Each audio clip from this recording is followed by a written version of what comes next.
인간의 어떤 고난도 능가할 수 없는 하나님의 계획이라는 주제로 같이 은혜 받는 시간이 되기를 간절히 기도드립니다. 유한한 인간이 무한하신 하나님의 그 하늘이 땅보다 높음 같은 그 계획과 생각을 우리가 능가할 수가 없어요. 그런데도 이론적으로는 알지라도 실생활에서 또 이론적으로도 그걸 부정하는 인간들이 있을 수도 있겠죠. 그런데 자기들의 무슨 계획으로 하나님의 계획을 능가하려고 발버둥을 치지만 항상 그 무너지는 것처럼 그 예수님의 말씀에 그 마태복음에 보시면 그 모래 위에 지은 집은 비가 내리고 창수가 나고 바람이 불어 그 집에 부딪힐 때에 그 무너짐이 심하다고 하였습니다. 근데 반석 위에 지은 집은 끄떡 없습니다. 그래서 우리가 이 세상을 살 때 우리의 모든 계획, 그것이 주거 계획이 됐든 또 식생활의 계획이 됐든 또 금융의 계획이 됐든 사업의 계획이 됐든 어떤 계획이든 하나님의 계획에 기초를 두지 않은 인간의 계획은 언젠가는 그 무너짐이 심하게 무너질 수밖에 없습니다. 그래서 우리 모두 하나님의 계획만을 따르는 그 실천을 우리의 삶 속에서 날마다 하기를 기도드리면서 오늘의 말씀을 우리가 인간의 계획과 하나님의 계획의 차이를 보는 시간이 되기를 기도드립니다. 아멘. 하나님께서 아브라함에게 그 갈대아 우르 땅을 떠나라고 하셨을 때에 여호와께서 아브라함에게 이르시되 너는 너의 본토 친척 아비집을 떠나 내가 네게 지시할 땅으로 가라. 내가 너로 큰 민족을 이루고 네게 복을 주어 네 이름을 창대케 하리니 너는 복의 근원이 될지라. 너를 축복하는 자에게는 내가 복을 내리고 너를 저주하는 자에게는 내가 저주하리니 땅의 모든 족속이, 근데 거기에 보시면 땅의 모든 가족이 너를 인하여 복을 얻을 것이니라 하신지라. 창세기 12장 1절부터 3절의 말씀이었습니다. 그래서 하나님께서는 아브라함을 보셨을 때 이 아브라함은 부족하고 잘못할 때도 많아서 어떤 때는 하나님께서 그 잘못을 수정하시고 그 혹독한 대가를 치러야 할 때도 있었지만 그의 마음만은 진심으로 하나님의 말씀을 순종하고자 믿음으로 순종하고자 하는 믿음의 부조였던 것을 우리가 볼 수 있습니다. 평생토록 자기 아비의 땅, 본토, 친척 아비 집을 그렇게 그 당시 아브라함이 떠날 때는 그 갈대아 우르가 무슨 난민들이 가득 차고 아주 살기가 아주 괴팍한 그런 지역이 아니었습니다. 정말 비옥하고 그 지역에서는 선진국이라고 또는 선진 지역이라고 할 수 있는 그런 땅을 정착할 줄도 모르고 이상한 이방 신들을 섬기는 이방 민족들이 가득 찬 가나안 땅으로 가라고 하셨을 때 그 아브라함이 그렇게 75세에 벌떡 일어나서 믿음으로 갈 수 있었던 거는 보통 믿음이 아닙니다. 그래서 하나님께서 아브라함의 믿음을 보시고 아브라함처럼 순종하는 모든 그 가족들, 또 아브라함을 축복하는 사람에겐 복을 내리고 저주하는 사람들에겐 저주를 하시면서 아브라함의 그 계보를 이웃고 아브라함의 신앙과 믿음을 쫓는, 또 그걸 흠모하면서 그래도 하려고 하는 모든 땅의 가족들이 아브라함으로 인하여 복을 받을 거라고 하였습니다. 그래서 우리도 그 아브라함의 복을 받는 복의 근원이 되는 그런 가족들, 땅의 족속들이 되기 위해서는 아브라함의 신앙을 우리가 먼저 소유를 해야 되겠습니다. 그런데 하나님께서 아브라함의 신앙이 여러 군데 많지만 여기에 보시면 이제 개역 번역은 내가 그로 그 자식과 건석에게 명하여 여호와의 도를 지켜 의와 공도를 행하게 하려고 그를 택하였나니 이는 나 여호와가 아브라함에게 대하여 말한 일을 이루려 함이니라. 창세기 18장 19절. 좀 더 직역 또는 번역을 그래도 좀 더 가깝게 한 거는 킹제임스인데요. 내가 그를 아나니 그가 자기 자식들과 자기 집안 식구들에게 명하겠고 그들은 주의 도를 지켜 정의와 공의를 행하리니 이는 주가 아브라함에 대해 말했던 바를 그에게 가져오려 함이라 하시니라 라고 하였습니다. 그래서 자기의 자식들, 자기의 집안 식구들에게 명할 줄을 하나님께서 아셨다는 거예요. 무엇을 명하는 겁니까? 하나님의 도와 정의와 공의를 행하라고 명할 것을 아시겠다고 하였습니다. 그래서 하나님은 아브라함이 하나님께서 말했던 거, 시켰던 거, 주님의 도와 정의와 공의를 자기만 지키는 것이 아니라 자기 집안 모든 식구들, 자식들과 또 아브라함이 족장이었잖아요. 보통 유능한 족장이 아니었어요. 자기의 스라에 있는 모든 거대한 가족이었는데 그 종들까지도 하나님의 도를 지키도록 그렇게 명할 줄을 알았어요. 그래서 우리가 아브라함의 신앙을 가지려면 특별히 부모님들께서 또 할머니, 할아버지들께서는 그 자식과 집안 식구들에게 주님의 도와 정의와 공의를 지켜 행하라고 명하여야 됩니다. command, 명하라고 하였습니다. 명령을 내리고 순종 안 하면 그거는 그들의 책임이겠지만 그렇게 명해서 이렇게 사는 모본을 보여줄 때 또 땅의 모든 가족들이, 족속들이 아브라함의 그 믿음을 본받아서 복의 근원이 될 수 있고 그렇게 복을 얻을 수 있을 것입니다.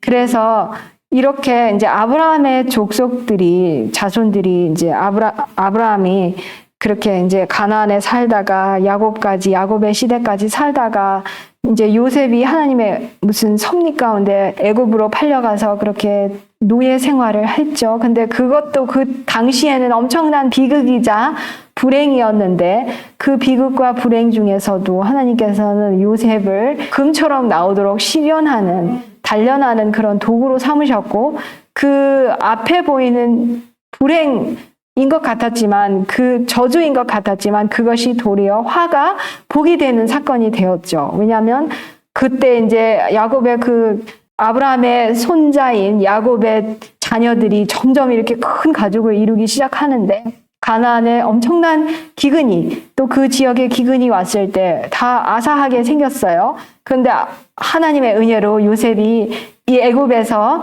7년 동안 풍요로울 때 7년의 가뭄을 위해서 잘 대비하게 하셨고 요셉이 또 이 하나님의 은혜로 지혜롭게 잘 대처한 그런 덕으로 바로의 총애를 받아서 그 큰 무리가 애굽에 왔어도 애굽인들과 분리가 되면서도 고센 땅에 거하면서도 풍족히 먹고 그 큰 민족을 점점 이룰 수 있는 그런 환경을 가나안에 다시 정착하기까지 하나님께서 조성하셨던 또 섭리 가운데 역사하셨던 일입니다. 그래서 우리가 하나님의 명령을 또 순종하고자 그런 늘 따른다면 어떤 때는 무슨 이런 장애물이나 시련이 온다 하더라도 우리가 하나님을 순종하다가 어떤 섭리 가운데 시련이 왔어도 그것이 어떻게 하나님께서 어떤 도구로 사용하실지 모르니까 불평하지 말고 요셉처럼 우리가 그런 것을 넉넉히 이기는 그런 사람들이 되어야 되겠죠. 그런데 이제 그 가나안에 정착하기까지의 그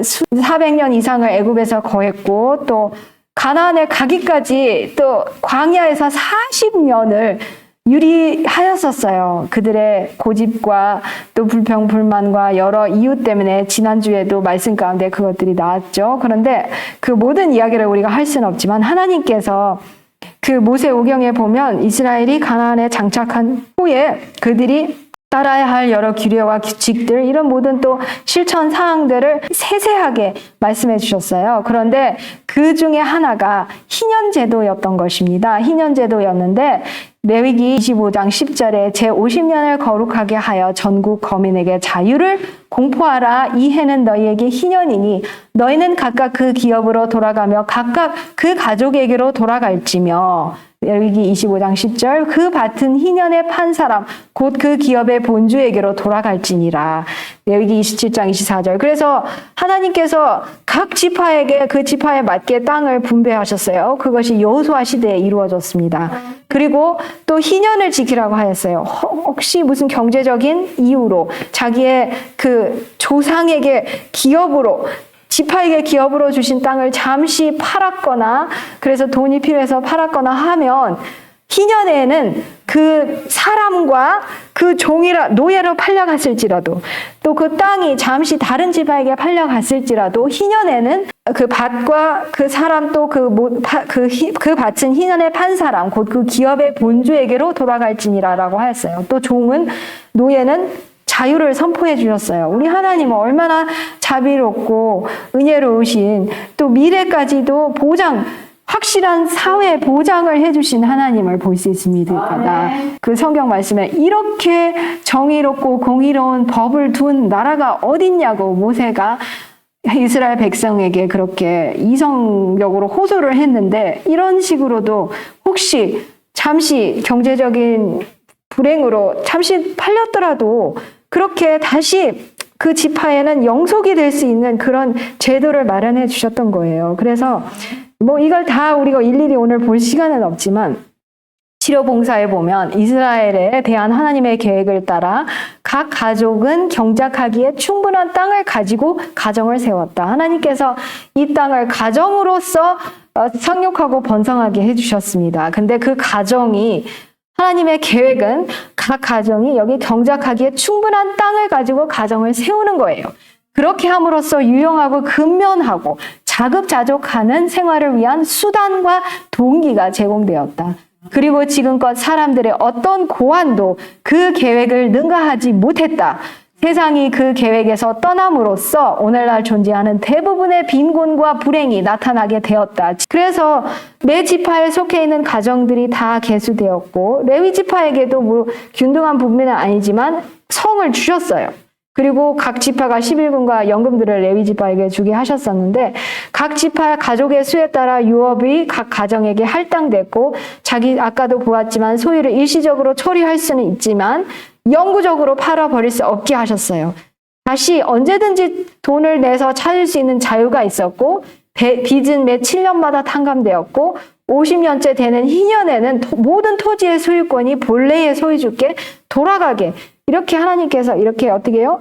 인간의 어떤 계획도 고안도 능가할 수 없는 이런 계획을 주셨어요. 그런데 오늘날 아무리 사회 보장 제도가 잘 되어 있는 저기 뭐 북유럽의 뭐 스칸디나비아 그런 국가들이라든지 뭐 사람들이 부러워하는 뭐 다른 어떤 나라들, 캐나다라든지 이런 거 막상 가보면 거지들, 또 노숙자들, 또 아무리 사회보장 제도가 잘 마련되어 있다 할지라도 그 당시 이스라엘에게 주신 하나님의 계획만큼 사회보장 제도가 잘 되어 있는 나라가 없어요. 그런 나라들 아무리 선진국이라 할지라도, 지금 미국이라 할지라도 여기저기에 노숙자들이 그냥 완전히 집성촌을 이루어가지고 경찰도 가지 못하고 막 이상한 자세로 하도 마약을 해서 굳어가지고 아무데나 대소변을 그냥 넣고, 그리고 노숙자 촌이 있고 막 카트에다가 자기 짐 잔뜩 싸들고 다니는 그런 모습들을 미국 또 여러 선진국들에 볼 수 있어요.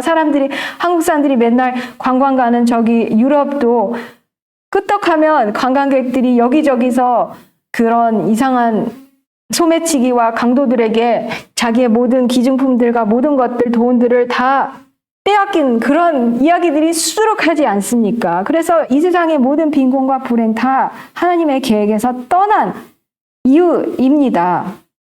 그래서 아까 보셨던 그 레위기 그 27장이라든지 25장이라든지 이런 희년제도, 하나님께서 가장 잘 아시고 불행과 빈곤이 있지 않도록 하셨었던 거예요. 그와 같이 모든 가정이 재산을 확보하게 되었으며 빈부의 어느 한 극단으로 치우치지 않도록 보호책이 마련되었다. 이대로만 했더라면 빈부 격차, 극단적인 격차가 존재할 수가 없었던 거예요.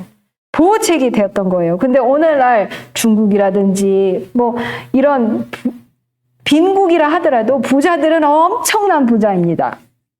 뭐 파키스탄 이런 데도 부자들은 자기들만의 무슨 세상에 그 거품 안에 살고 있다고 해요. 그 미국도 빈부 격차가 가장 심한 나라 중에 하나고, 우리 한국도 점점 그렇게 되고 있는데, 이건 다 하나님의 그 인간의 고안이 능가할 수 없는 하나님의 계획에서 떠난 그 결과물이라는 것을 우리가 보아야 됩니다. 그래서 아무리 우리나라 뭐 사회보장제도 뭐 이런 제도 잘 되어 있다고 자랑할지라도 하나님 이상으로 어떻게 인간이 형상할 수 있겠습니까? 그래서 우리가 하나님의 그 놀라우신 계획과 지혜를 보면서 이대로 한다면 빈부의 극단으로 치우치지 않고 한 가정이 사회적으로 잘 보장되어서 살 수 있는 것입니다. 그리고 저는 이 다섯 아가씨들, 이 여인들을 볼 때마다 참 오늘날의 뭐 이런 페미니스트들, 여성 인권 주의자들과는 차원이 다른 참 아름다운 딸들인데요. 이 므낫세의 현손 마길의 증손인 슬로보앗의 딸들입니다. 말라와 노아와 호글라와 밀가와 디르사. 네, 이 사람은 아들들이 없이 딸만 5명이었어요. 그런데 옛날에는 아들에게만 땅이 가니까 이제 이 딸들이 참 용감했어요. 그리고 정의를 어떻게 실현을 좀 해달라고 이렇게 모세에게 찾아왔어요. 어찌하여 아들이 없다고 우리 아버지의 이름이 그 가족 중에서 삭제되리까? 우리 아버지의 형제 중에서 우리에게 기업을 주소서. 이렇게 지금 근대화가 돼서 여성 참정권이 있고 또 뭐 이런 여러 또 이제 미국도 한 5, 60년 전까지는 여성이 뭐 미국도 투표권이 여자들에게 온 지는 뭐 100년 조금 된 것 같고요. 그리고 여성이 남편 없이 땅을 소유할 수 있었던 적이 별로 안 돼요. 미국조차도. 그런데 이거보다 훨씬 수천 년 전에 스로보앗의 딸들이 우리에게도 땅을 달라고 하니까 모세는 뭐 즉석 내가 알아서 그래 가져 아니면 안 돼 하지 않았습니다.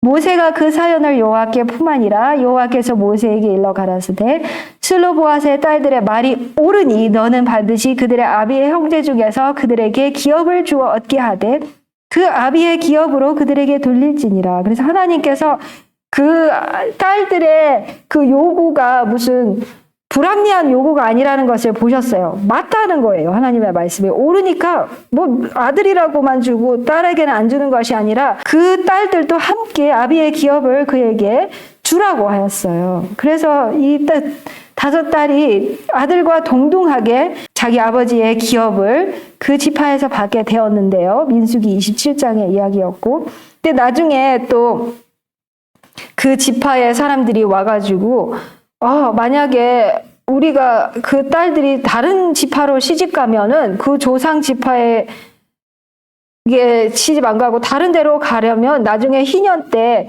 다 그 지파의 그 우리의 땅이 다른 지파에게로 가면 어떻게 되겠냐 이렇게 이제 걱정을 하니까 하나님께서 또 다른 대비책을 주셔서 이스라엘 자손의 지파 중 무릇 그 기업을 이은 딸들은 자기 조상 지파 가족 되는 사람에게로 시집갈 것이라. 그리하면 이스라엘 자손이 각기 조상의 기업을 보전하게 되어서 그 기업으로 이 지파에서 저 지파로 옮기게 하지 아니하고 이스라엘 자손 지파가 각각 자기 기업을 지키리라 라고 민수기 36장 8절로부터 9절에 말씀하셨어요. 그래서 그 딸들이 혹시 이제 땅을 기업으로 얻어도 또 다른 지파로 그것이 가지 않는 또 대책을 후속책을 또 마련하셨던 거예요. 그리고 그래서 이 이야기는 참 뭐 오늘날의 이런 여성 인권주의자들이 요구하는 것과는 차원이 다른 참 이들도 정당한 요구를 했고 하나님께서는 맞다고 하셨고 이런 모든 대비책을 주신 하나님의 지혜에 또 우리가 감사와 감탄을 할 수 있는 그런 아름다운 이야기입니다. 그런데 이 이야기와는 다르게 또 성경의 어떤 다른 이야기는 정말 의분이 일어나고 화가 나는 진짜 의분이 치밀어 오르는 그런 이야기가 있습니다. 그 이야기가 어떤 이야기인지 기억하시나요? 열왕기상 21장에 보시면 나봇의 포도원과 아합의 이야기가 있어요. 악한 아합 왕 이스라엘 사람 나봇의 포도원을 탐내기 시작했어요. 그래서 네 포도원이 내 궁 가까이 있으니까 나한테 주어서 내가 포도원을 나물밭을 삼겠다고 그렇게 터무니없는 요구를 하는 거예요. 그래서 내가 그러면 더 아름다운 포도원을 네게 줄 거라고 그래서 합의하면 또 돈으로 대신 주겠다고. 뭐 아합은 그래도 공산당보단 나아요. 무력으로는 뺏진 않았는데 그래도 돈을 주든지 더 나은 거를 주겠다고 했는데 나봇이 아합에게 말하되 내 10조의 유업을 왕에게 주기를 여호와께서 금하실지로다 이렇게 딱 단호하게 잘라버렸어요. 왜요? 선지자와 왕에 보시면 나봇은 그 포도원이 조상 대대로 내려오는 것을 매우 소중히 여겨서 내놓기를 거절했던 거예요. 자기의 그 지파의 분배대로 자기 할당대로 받은 그 조상 대대로 내려온 그 땅을 내가 왜 10조의 유업을 왕에게 주어야 되냐고 싫다는 거예요. 여호와께서 금하시는 거예요. 나봇은 정당한 이유가 있었어요.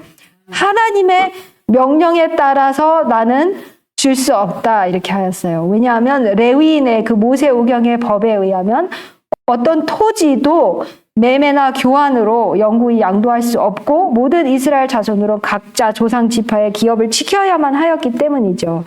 그런데 그 뒤에 이야기 알죠? 약한 이세벨이 막 아합이 기분 나빠하니까 막 밥도 안 먹고 하니까 왜 그러냐고 하니까 자초지종을 이야기하니까 내가 알아서 할게 해가지고 이렇게 도장을 찍고 막 다 편지를 보내서 도시의 그 장로들을 모아서 잔치를 베풀게 한 다음에 너무 속상하죠. 나봇을 돌로 쳐 죽였어요. 거짓으로 모함하고 뒤집어 씌워가지고 거짓 죄를 뒤집어 씌워서 왕을 모욕하고 하나님을 모욕했다고 뒤집어 씌운 다음에 그래서 이렇게 잘 됐다고 아합에게 이렇게 보고를 했는데 아합은 기쁨도 잠시 그 포도원을 가지려고 갔을 때 누가 나타났습니까?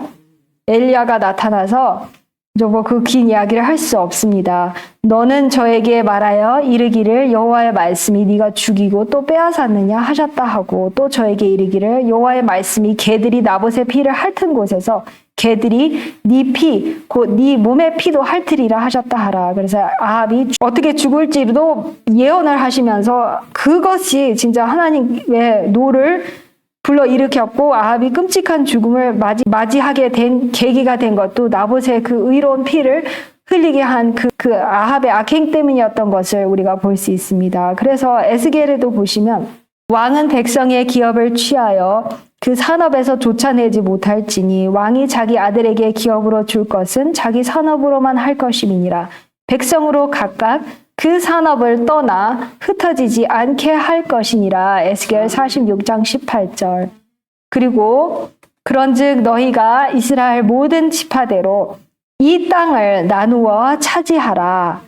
너희는 이 땅을 나누되 제비 뽑아 너희와 너희 가운데 우고하는 외인 곧 너희 가운데서 자녀를 낳은 자의 기업이 되게 할지니 너희는 그 외인을 본토에서 난 이스라엘 족속같이 여기고 그들로 이스라엘 지파 중에서 너희와 함께 기업을 얻게 하되 외인이 우고하는 그 지파에서 그 기업을 줄지니라. 나 주 여호와의 말이니라 라고 에스겔에 이렇게 47장 21절부터 23절에 말씀을 하셨어요. 그래서 하나님께서는 그렇게 다 대비책을 마련해 주셨는데요.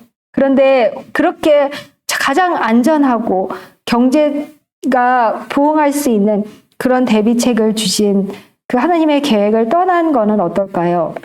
이스라엘의 키부츠라고 들어보셨죠? 집단 농장이라고도 거대한 집단 농장이라고 할 수 있는데 이스라엘의 키부츠 실험이라고 할 수 있습니다. 하나님의 계획과 가족에 대한 전쟁을 선포한 이념적 흐름에서 비롯된 실험이라고 할 수 있습니다.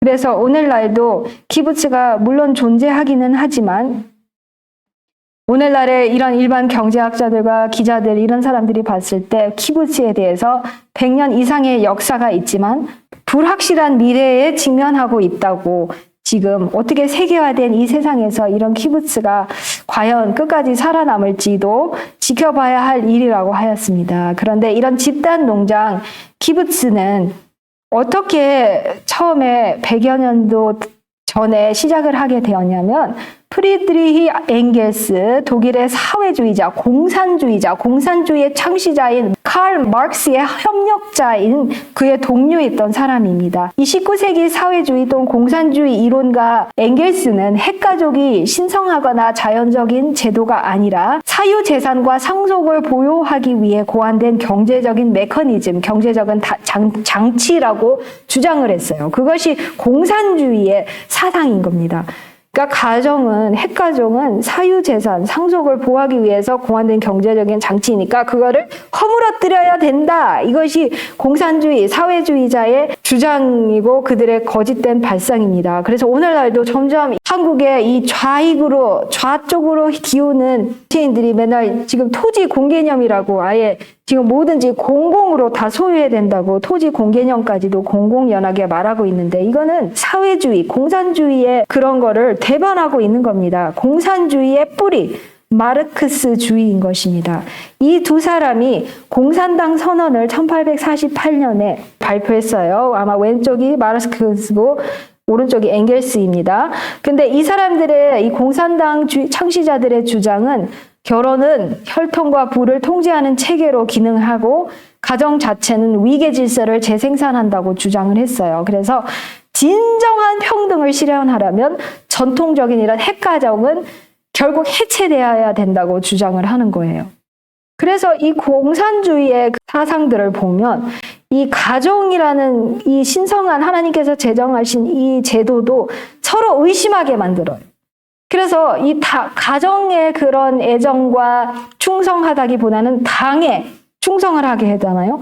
집단 생활을 하면서 맨날 저녁마다 뭘 합니까? 북한은 사상 검증, 생활 총괄을 합니다. 그래서 서로 맨날 비판하고 비평하고 서로 헐뜯기에 집념하게 하고 또 부모와 자식 간에도 서로 믿음과 신뢰가 있게 하는 대신에 당에 먼저 충성을 해야 되기 때문에 당에게 뭐 일러 바쳐야 되는 거예요. 만약에 무슨 잘못이 있다면. 교육도 아이들을 어렸을 때부터 뺏어가가지고 자기들이 공산당 교육을 완전히 세뇌 교육 시켜서 애들이 처음부터 이런 순진한 동요들이 아니라 또 찬미가 아니라 뭐 맨날 당에게 충성하는 그런 아주 소름 끼치는 그런 희한한 노래들을 부르게 합니다.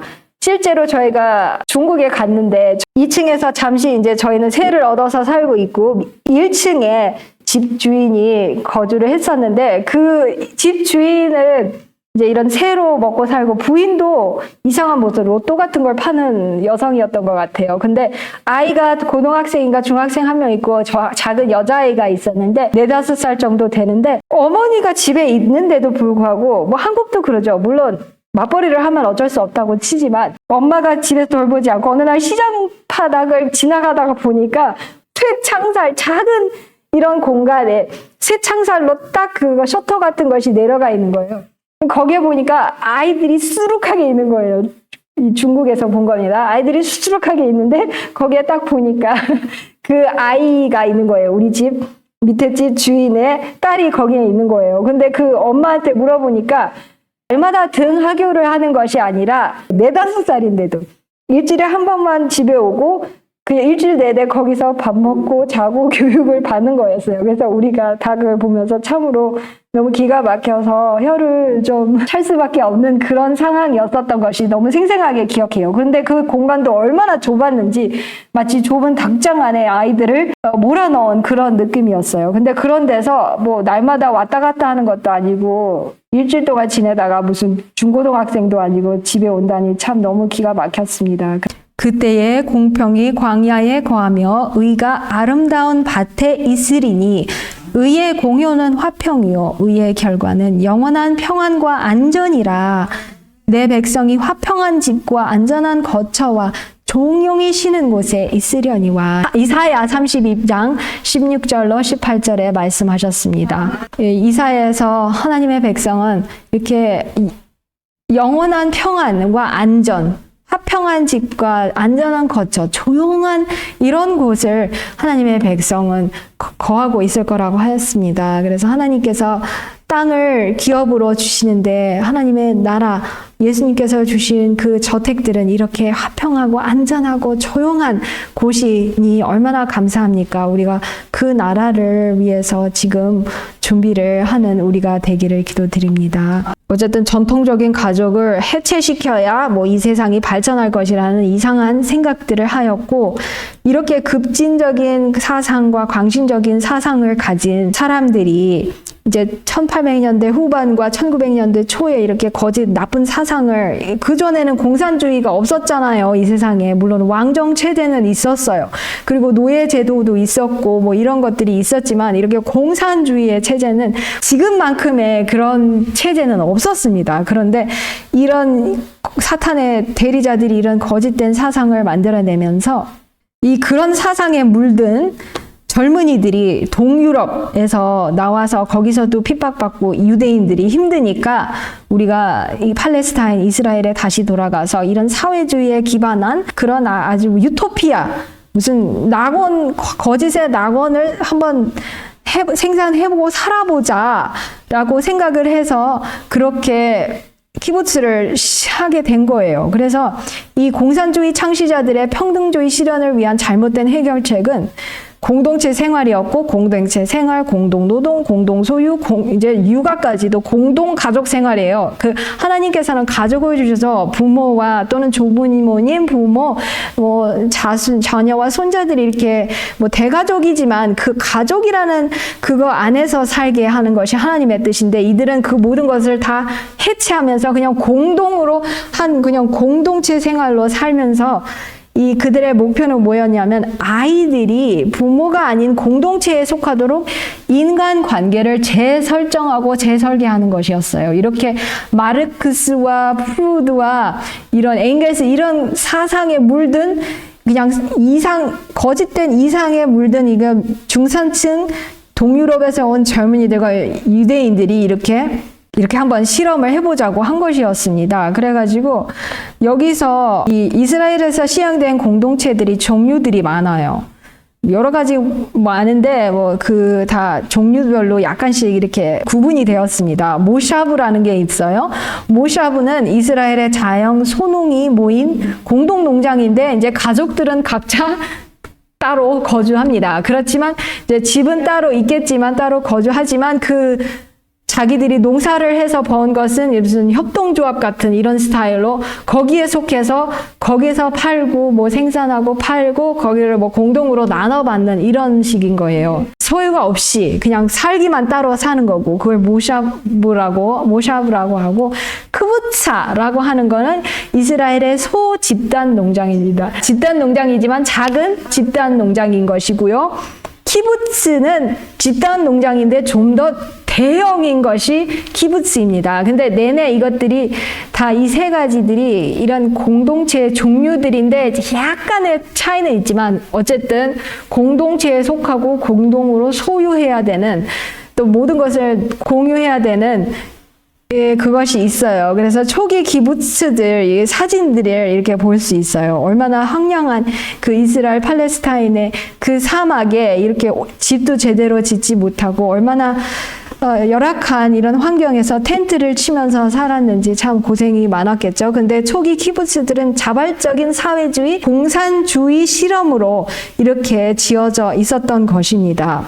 그래서 이렇게 사람들이 다 같이 이렇게 살고 다 같이 노동하는 이런 자발적 공산주의 실험이었는데요. 이 이스라엘의 그래서 초기 키부츠는 이러한 이념을 구현한 가장 유명한 사례들 중에 하나예요. 그래서 어떻게 살았냐면 초기 키부츠에는 지금은 약간 다르지만 그래도 비슷합니다. 근데 초기에는 키부츠에서는 아이들이 부모가 아닌 양육자의 감독하에 함께 자고 공부하고 대부분의 시간을 가정이라는 이 소중한 울타리가 아니라 공동 어린이집에서 아이들을 키우는 실험을 한 거예요. 부모가 아닌 이거 공동 감독자가 이 아이들을 이렇게 부모의 그 소중한 그 애정을 끊어버리고 이렇게 공동으로만 아이들을 다 같이, 그러니 아이들끼리 어른, 성인의 물론 감독하에 있겠지만 그 무슨 공장처럼 얼마나 삭막한 실험이었겠어요.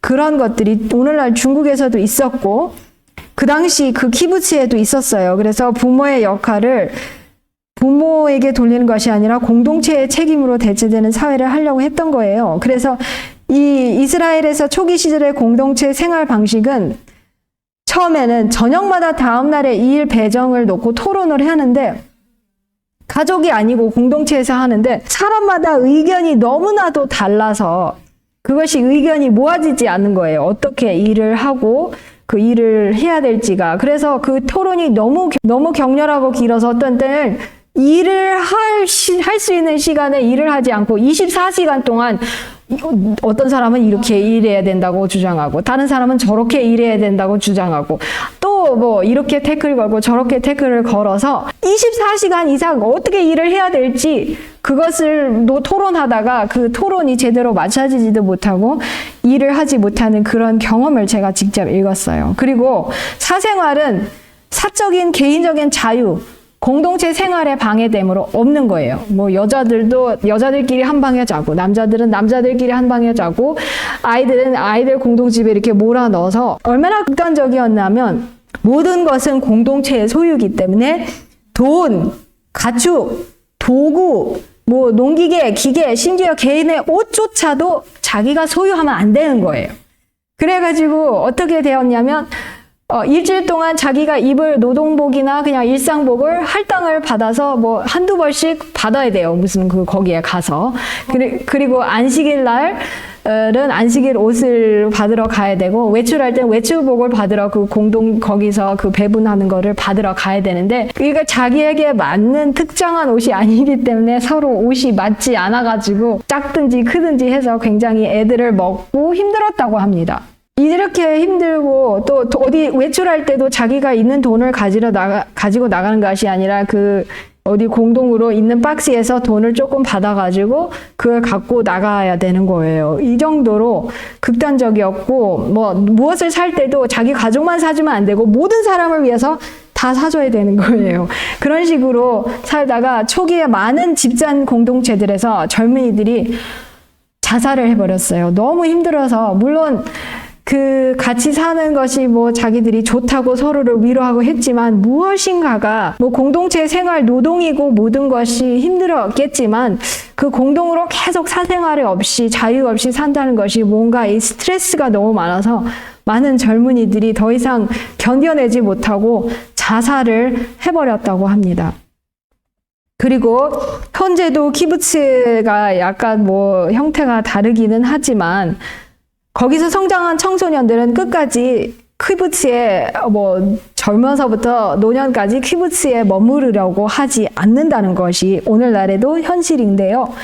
그렇게 초기에 실험한 결과 공동 숙소에 살았던 많은 아이들이 제도적 방치, 국가보호시설에서 자란 아이들의 분리 증상, 만성적인 애착 장애, 그리고 20세기 중반 특정 시설에서 나타난 극도로 높은 청소년 자살률을 겪었다는 사실이 밝혀졌고, 부모들도 처음에는 말도 안 되는 이 사상, 이데올로기가 지울 수 없는 인간 본성이 있는지라 부모들도 이제 자기들이 직접 자기가 낳은 자녀를 양육하고 싶은 강한 이 본능 때문에 점차 이 말도 안 되는 시스템에 저항을 하게 되었다고 합니다. 그래서 자기 아이들을 자기가 키우지 않으면 어떻게 못 살겠으니까 데려오게 되었고, 이것이 얼마나 극단적이었는지 처음에 어떤 여성들은 이것이 너무 싫어서 자기만의 공간을 만들고 자기만의 도구들을 가져와서 요리를 하고 하니까 이렇게 공동체의 생활을 방해한다는 이유로 모조리 가져왔던 그런 개인적인 소유들을 다 창밖으로 집어 던져서 부셔버렸다고 해요. 그렇게 극단적으로 살았는데, 그렇게 살다가 더 이상 이것이 지속 가능하지가 못했습니다. 그래서 결국 대부분의 키부츠는 공동 숙소 제도를 폐지하고 아이들을 가족에게 돌려보내게 됩니다. 물론 지금도 키부츠는 존재하고 이제 가족별로 아파트들을 배정하고 가족별로 살긴 해서 그나마 조금 지속은 되지만, 그래도 아직도 이런 공동적인 이런 모든 거에 속한 이런 애착이나 책임감이나 자연스러운 이런 유대감이나 이런 것이 좀 더 결여가 되고 없는 그런 상태로 이 키부츠들의 이런 한계에 이렇게 부딪히는 것을 오늘날도 볼 수 있는 거고, 그래서 젊은이들도 더 이상 살려고 하지 않는 거예요. 그래서 하나님의 제도를 떠나서 아무리 인간이 자기들만의 낙원 유토피아를 생산하려고 해봤자 망할 수밖에 없다는 거예요. 그때 1900년대 초에 이제 공산주의 그나마 무너지게 된 것에 좀 많은 기여를 한 고르바초프가 이렇게 공산주의가 망한 이유를 고백을 했대요. 구소련, 지금도 이제 물론 푸틴은 말만 아니라고 하지 공산주의랑 마찬가지인데 다시 그렇게 가고 있는데, 그 당시 이제 러시아가 무너졌을 때 이 고르바초프가 뭐라고 인정을 했냐면, 자기가 보니까 소련의 인민 대중은 일하겠다는 의욕이 없는 거예요. 거의 내 것도 아니고 내가 열심히 일해봤자 다 똑같이 나눠야 되고, 열심히 일하는 사람이나 또 못하는 사람이나 똑같으니까 이 차이가 없고, 일하겠다는 의욕이 없고, 간부들은 안일에 빠져서 인민에게 군림하겠다는 생각밖에 없는 거를 보게 된 거예요. 그래서 그 결과는 근로의욕, 자발성, 창의성이 모조리 상실된 그런 사회에서 나라가 잘 될 수가 없다라는 것을 스스로 인정을 했다고 합니다. 고르바초프는 그나마 잘 봤어요. 그래서 공산주의에는 이 공동체 생활은 근로의욕도 없고 자발성이 없고 창의성을 다 죽여버리는 것이 공동체 생활인 것입니다. 오늘날 종교, 좀 이단적인 종교 집단들도 이렇게 공동체를 주장을 하는데, 하나님의 그거를 이상을 떠나서 하면은 이런 결과들이 났고요. 이제는 그런 집단들일수록 더 성적으로도 너무 문란해가지고 세상에서도 경악하는 그런 범죄들과 연루가 돼가지고 지금 무서워서 한국도 못 들어오고 있는 그런 현실이지 않습니까? 그런 것도 있고 또 다른 여러 교주들도 이상한 그런 것에 빠지는 거예요. 탈북자도 그 집단을 가보고 완전히 이건 북한과 똑같은 현실이고 집단이다라는 것을 증언한 것을 들었는데요. 그 북한의 공산 집단 농장도 그 근로 의욕을 상실했을 때 노동의 결과는 전쟁보다도 더 무서운 파괴를 낳는다는 거예요. 북한의 공산 집단 농민들이 일반 자본주의가 개인적으로 생산했을 때 100%의 생산율에 이 북한 공산 집단 농민들은 10%도 생산을 하지 못하는 것이 이 현실이라는 겁니다. 그래서 그것을 잘 아는 전문가들에 의하면 북한에서 예를 들어서 옥수수를 파종했을 때 한 평에 30포기를 심으면 가을 수확철에 한 평에 11포기밖에 안 남는 거예요. 그래서 왜 그런가 했더니 3분의 2의 옥수수가 없어진 상태에서 생산성을 논해야 되고 나머지 3분의 1 옥수수도 부실하고 병충해가 입은 것도 상당하고 그러니까 10톤을 생산할 수 있는데 1톤밖에 생산할 수 없는 그런 것이 북한의 공산 집단 협동 농장인 것입니다. 보기만 해도 참 이거 삭막한 북한의 이런 협동 농장의 이런 현실인데요. 북한의 협동 농장의 방식의 결과는 생산 의욕이 저하가 되는 거예요. 자기가 소유권을 갖지 못하고 국가와 집단이 소유하고 있으니까 농민들은 개인별 업무 동기부여가 크게 떨어지는 겁니다. 그리고 자율성이 부족한 거예요. 국가가 시키는 대로만 영농을 해야 되고 과도한 수탈로 인해서 지역별 환경에 맞는 자기 경험에 맞는 효율적인 농작물 재배가 불가능한 거예요.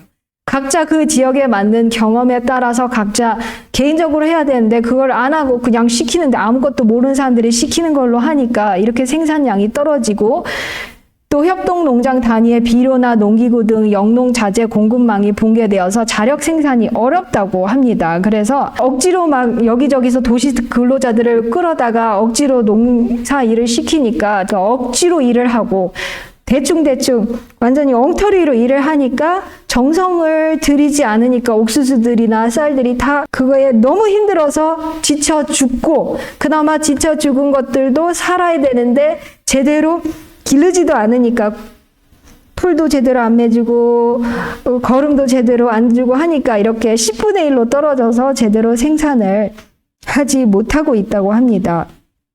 그래서 중국이 그나마 오늘날 먹고 사는 거는 비록 공산주의기는 하지만 그 덩샤오핑에 의해서 1978년 집단 농장 방식이 무너지고 개인에게 그걸 맡겼을 때 농민의 생산성이 즉각적으로 크게 증가를 했기 때문에 그나마 지금은 먹고 있다고 하는데요.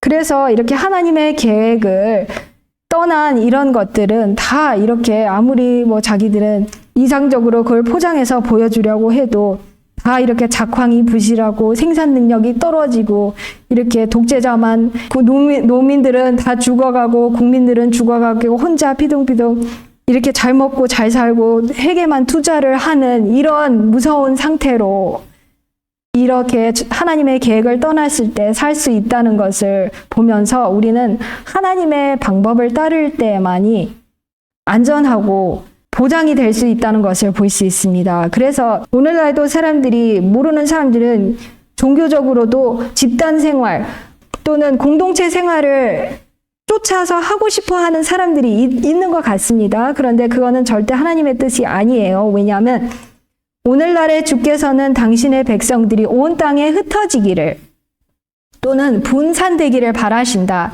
그들은 정착, 근데 이게 식민지의 정죄를 해서는 안 된다고 하셨어요. 예수님께서는 너희는 온 천하에 다니며 만민에게 복음을 전파하라고 말씀하셨다. 제자들이 예루살렘에서 큰 무리를 이루어 남아있고자 하는 그들의 경향을 따르게 되자 그들에게 핍박이 다가오도록 허락되었다. 그리하여 그들은 사람이 거주하는 세계 도처로 흩어졌다. 만약에 하나님의 백성들이 한 군데에 이렇게 정착을 하고 식민지식으로 이렇게 공동체 생활을 하면은 핍박을 자초하는 거라고 여기서 교회정원 8관에 말씀하셨어요. 소금은 어떻게 해요? 한 군데 뭉쳐있으면 소용이 없어요. 너희는 세상의 소금이라고 하셨어요. 소금은 분산되고 흩어지고 이렇게 어떤 물질에 골고루 분포되어서 영향을 미쳐야 되는 거예요. 그래서 그리스도인들로 세계상의 소금으로서 뭉쳐있으면 소용이 없는 것이고, 이렇게 하나님의 계획은 하나님의 백성들이 큰 공동체를 이루어 몰려 살거나 함께 정착하는 것은 하나님의 목적이 아니다. 그리스도의 제자들은 땅 위에 있는 그분의 대표자들이다. 그러므로 하나님께서는 그들이 세상의 흑암 속에 있는 빛으로서 나라 전역과 마을과 도시와 촌락으로 흩어지도록 계획하신다.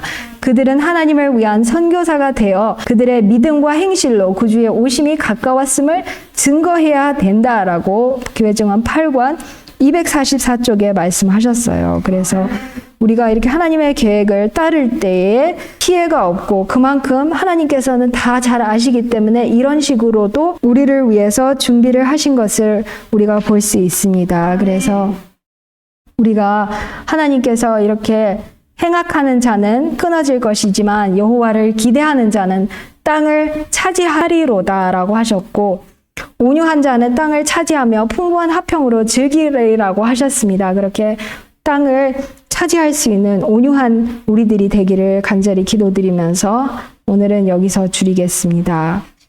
하늘에 계신 우리 아버지, 오늘도 이 귀한 안식일에 하나님의 계획이 어떤 것이었는지를 우리에게 말씀하여 주시니 감사합니다. 하나님께서는 우리 앞에 생명과 복, 또 화와 저주를 놓으시면서 하나님께서 우리에게 하신 명령들은 어려운 것도 아니고 먼 것도 아니고 우리 입에 가깝고 우리가 할 수 있다고 하셨습니다.